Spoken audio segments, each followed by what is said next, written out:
Cytoplasm MCQs है आज। Cytoplasm cell के अंदर जो प्लाज्मा होते हैं इसको साइटोप्लाज्म कहते हैं और आप जानते भी हैं। अच्छा, फर्स्ट नंबर एमसीक्यूज है the jelly like substance within the cell that provides a medium for chemical reaction is called. Jelly like substance है सेल के अंदर जो कि केमिकल रिएक्शन के लिए मीडियम प्रोवाइड करता है, उस जेली लाइक सब्सटेंस को क्या कहते हैं? ऑप्शन ए है न्यूक्लियस, बी है साइटोसोल, सी माइटोकॉन्ड्रिया, डी राइबोसोम्स। तो फर्स्ट एमसीक्यू का आंसर बनता है साइटोसोल। साइटोसेल को कहते हैं, सोल सोल्यूशन को कहते हैं, सोल्यूशन जेली लाइक सब्सटेंसेस को ही कहते हैं। तो हमारे पास फर्स्ट नंबर एमसीक्यू का आंसर क्या बनता है? B cytosol. साइटोसोल और साइटोप्लाज्म में फर्क मैंने आपको बताया था। अच्छा, तो पहला एमसीक्यू का आंसर क्या बना? B cytosol. Second number MCQ है which of the following statements about the cytoplasm is true. Cytoplasm के हवाले से कौन सा स्टेटमेंट ठीक है नीचे जो आपको ऑप्शन दिए गए हैं? ए नंबर ऑप्शन है it is found only in animal cells, यानी साइटोप्लाज्म सिर्फ और सिर्फ एनिमल सेल में पाया जाता है। बी नंबर ऑप्शन है it is the site of most cellular activities, ये साइट है, जगह है किसके लिए? सेलुलर एक्टिविटी, सेल के अंदर जो एक्टिविटीज होती है उसको सेलुलर एक्टिविटीज कहा जाता है। तो क्या साइटोप्लाज्म सेलुलर एक्टिविटी की जगह है? सी नंबर ऑप्शन है it is composed of DNA and protein, cytoplasm बना है किस चीज से? डीएनए और प्रोटीन से।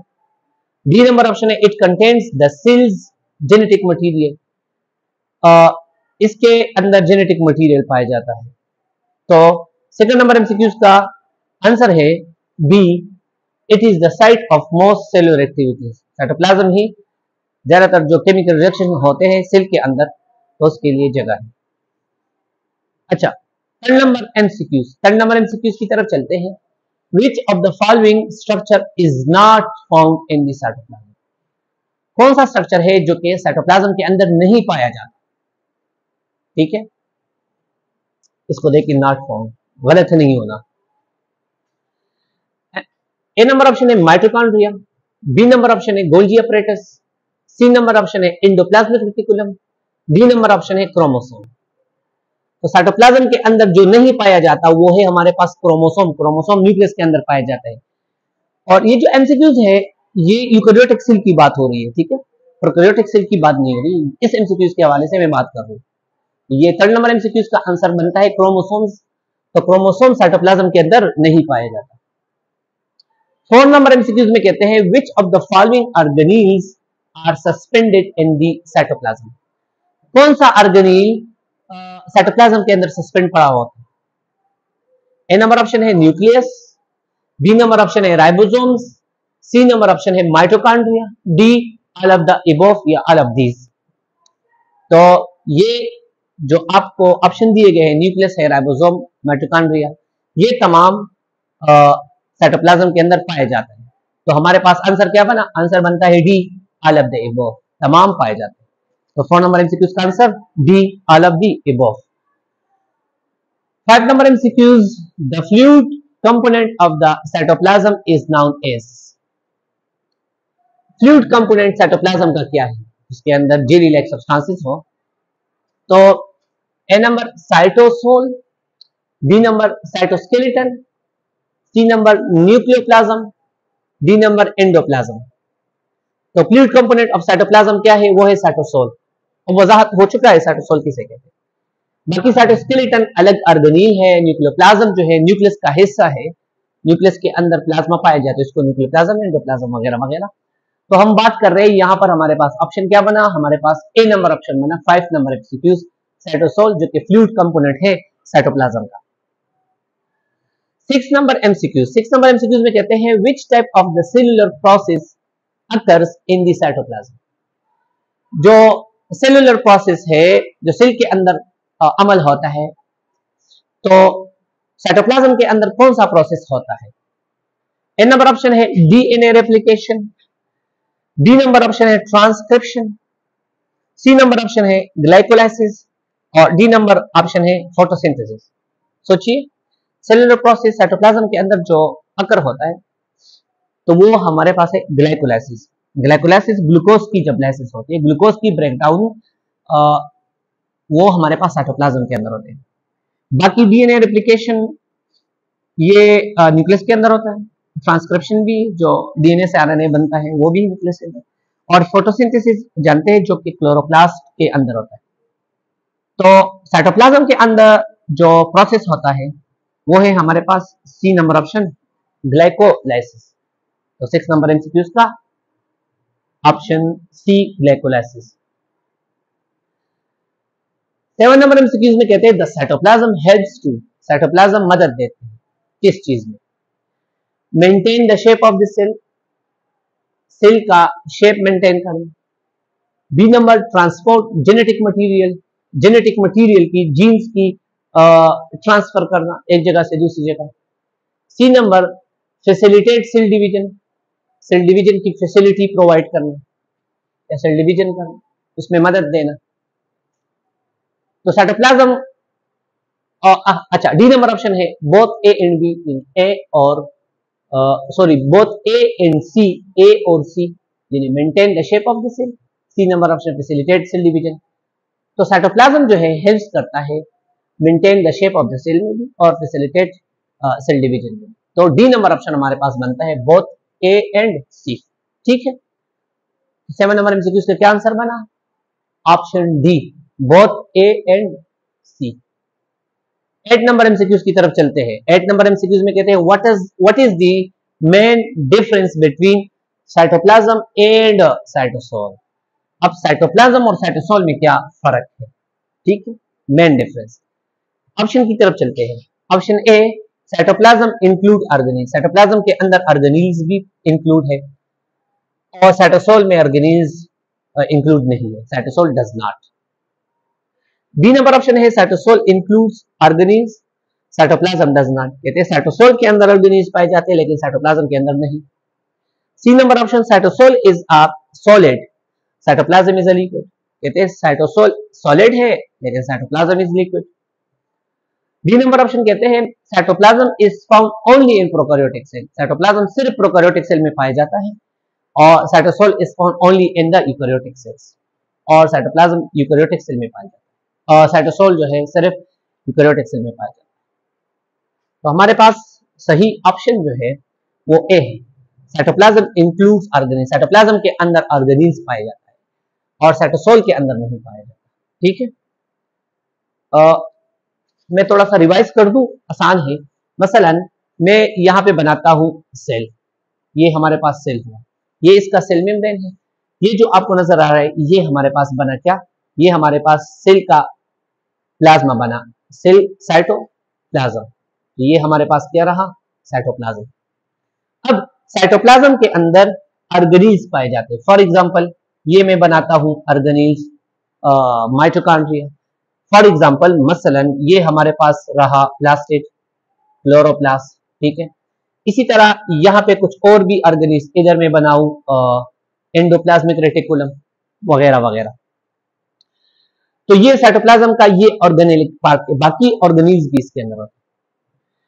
ये रहा हमारे पास ये जो खाली जगह आपको नजर आ रहा है, इसके अंदर सोल्यूशन पाए जाते हैं, केमिकल्स का बना हुआ सोल्यूशन। तो ये यहाँ पे सोल्यूशंस पाए जाते हैं। इस खाली जगह को जिसमें ऑर्गेनीज शामिल नहीं, इस जगह को कहते हैं साइटो। साइटो कहते हैं सेल को और सोल्स उस सोल्यूशन को कहते हैं, उस केमिकल को कहते हैं। तो साइटोप्लाज्म इस बड़े हिस्से को कहते हैं जिसके अंदर सोल्यूशन यानी साइटोसोल भी पाया जाता है और ऑर्गेनीज भी पाए जाते हैं। ठीक है, तो देखिए साइटोप्लाज्म इंक्लूड्स ऑर्गेनीज, साइटोप्लाज्म के अंदर ऑर्गेनीज भी पाए जाते हैं लेकिन साइटोसोल डज नॉट, लेकिन साइटोसोल्स में ऑर्गेनीज नहीं पाया जाता। बाकी ऑप्शन अगर आप देखें साइटोसोल इंक्लूड ऑर्गेनील, ये तो टोटली गलत है, जिसमें साइटोप्लाज्म डज नॉट, ये गलत है। फिर कहते हैं साइटोसोल इज अ सॉलिड, याद रखिए cytosol is not a solid. Cytoplasm के अंदर सॉलिड पार्ट पाया जाता है जिसमें ऑर्गेनीज, जिसको ऑर्गेनीज कहते हैं, ये सॉलिड हो सकता है। तो यहाँ पे कहते हैं cytosol is a solid, cytosol is not a solid, cytosol is a liquid, तो ये ऑप्शन भी गलत है। फिर कहते हैं cytoplasm is found only in prokaryotic cell. याद रखिए दुनिया में जितने भी सेल्स है, चाहे प्रोकैरियोटिक हो, चाहे यूकैरियोटिक हो, प्लांट हो, एनिमल हो, जितने भी 5 किंगडम ऑफ क्लासिफिकेशन से ताल्लुक रखने वाले जितने भी जानदार के सेल्स हैं, उन तमाम सेल्स के अंदर साइटोप्लाज्म पाया जाता है। सेल मेम्ब्रेन और साइटोप्लाज्म, ये दो, इसके अलावा genetic material, genes, DNA specially, ये तीन ऐसी चीजें हैं जो तमाम सेल्स के अंदर पाए जाते हैं। तो ये ऑप्शन भी गलत है। Cytoplasm is found only in prokaryotic cells. Cytoplasm prokaryotic और यूकैरियोटिक दोनों में पाए जाते हैं। ठीक है, तो इस एमसीक्यूज की वजाहत जरूरी है, इस वजह से मैंने थोड़ी सी वजाहत की है। तो 8 नंबर एमसीक्यूज का आंसर क्या बनता है? 8 नंबर एमसीक्यूज का आंसर बनता है cytoplasm includes organelles, cytosol does not. ठीक है, तो 8 नंबर एमसीक्यूज का आंसर ए हो गया। ठीक है, अच्छा, अब जाएंगे 9 नंबर एमसीक्यूज की तरफ अपने गौर करने। 9 नंबर एमसीक्यूज में क्या कहते हैं? 9 नंबर एमसीक्यूज में कहते हैं कि which of the following cellular processes occurs in the cytoplasm of prokaryotes but not in eukaryotes? Prokaryotic cell का जो साइटोप्लाज्म है उसके अंदर कौन सा सेलुलर प्रोसेस होता है जो कि वो प्रोसेस यूकैरियोटिक सेल्स में, यूकैरियोट्स में नहीं पाया जाता?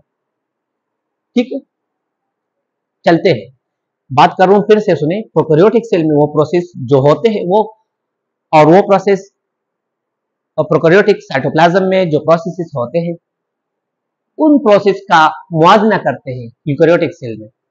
तो क्या ट्रांसलेशन प्रोकैरियोटिक सेल में होता है? ए नंबर ऑप्शन। और यूकैरियोटिक सेल में, प्रोकैरियोटिक सेल के साइटोप्लाज्म की बात कर रहे हैं, प्रोकैरियोटिक सेल के साइटोप्लाज्म में आया ट्रांसलेशन होता है और यूकैरियोटिक सेल के साइटोप्लाज्म में ट्रांसलेशन हो सकता है, तो इसका मुआवजा करते हैं। ए नंबर ऑप्शन ट्रांसलेशन। आप जानते हैं ट्रांसलेशन वो प्रोसेस है जब आरएनए से, किससे? आरएनए से हम बनाए क्या? कोई भी प्रोटीन बनाए, या एमआरएनए मैसेंजर आरएनए से प्रोटीन बनने के अमल को ट्रांसलेशन कहते हैं। ट्रांसक्रिप्शन भी आसान है कि डीएनए से जब क्या बनता है? डीएनए से आरएनए बनना, यानी डीएनए से आरएनए बनना और आरएनए से प्रोटीन बनना। डीएनए से आरएनए के प्रोसेस को ट्रांसक्रिप्शन कहते हैं और आरएनए से प्रोटीन बनने की प्रोसेस को ट्रांसलेशन कहते हैं। तो सी नंबर ऑप्शन जो है, डीएनए रेप्लिकेशन, डीएनए की कॉपी बनाना, या D number all of the above. हाँ, प्रोकैरियोटिक साइटोप्लाज्म के अंदर ऑर्गेनीज नहीं पाए जाते और यूकैरियोटिक साइटोप्लाज्म के अंदर ऑर्गेनीज पाए जाते हैं। यूकैरियोटिक साइटोप्लाज्म के न्यूक्लियस में, वहां पे ट्रांसलेशन, न्यूक्लियस में नहीं, न्यूक्लियस के अंदर ट्रांसक्रिप्शन होता है और ट्रांसलेशन जो है राइबोसोम से, ये राइबोसोम्स के अंदर होता है, राइबोसोम्स में होता है। ठीक है, डीएनए रेप्लिकेशन भी न्यूक्लियस के अंदर पाए जाते हैं। तो और प्रोकैरियोटिक के साइटोप्लाज्म में ये तमाम प्रोसेसेस होते हैं। तो हमारे पास आंसर क्या बनता है? हमारे पास आंसर बनता है ऑल ऑफ द अबव, क्योंकि ट्रांसलेशन, ट्रांसक्रिप्शन और डीएनए रेप्लिकेशन तमाम साइटोप्लाज्म में होते हैं प्रोकैरियोटिक के साइटोप्लाज्म में। ठीक है, तो डी नंबर ऑप्शन बनता है all of the above. 10 number MCQs में बताते हैं the cytoplasm of a prokaryotic cell differs from that of eukaryotic cell because prokaryotic cell lack. कहते हैं कि प्रोकैरियोटिक सेल का जो साइटोप्लाज्म है वो यूकैरियोटिक सेल के साइटोप्लाज्म से डिफर है, डिफरेंट है, चेंज है। किस बुनियाद पे? तो ए साइटोसोल, बी ऑर्गेनीज, सी प्लाज्मा मेम्ब्रेन, डी राइबोसोम। तो जाहिरी तौर पे अगर देखा जाए तो साइटोप्लाज्म ऑफ प्रोकैरियोटिक सेल और यूकैरियोटिक सेल का जो साइटोप्लाज्म है वो एक दूसरे से जो चेन है वो ऑर्गेनीज के बेस पे, यूकैरियोटिक के साइटोप्लाज्म में ऑर्गेनीज पाया जाता है और प्रोकैरियोटिक साइटोप्लाज्म में ऑर्गेनीज नहीं पाया जाता। तो 10 नंबर एमसीक्यू का आंसर बी ऑर्गेनीज। नेक्स्ट टॉपिक की तरफ चलते हैं।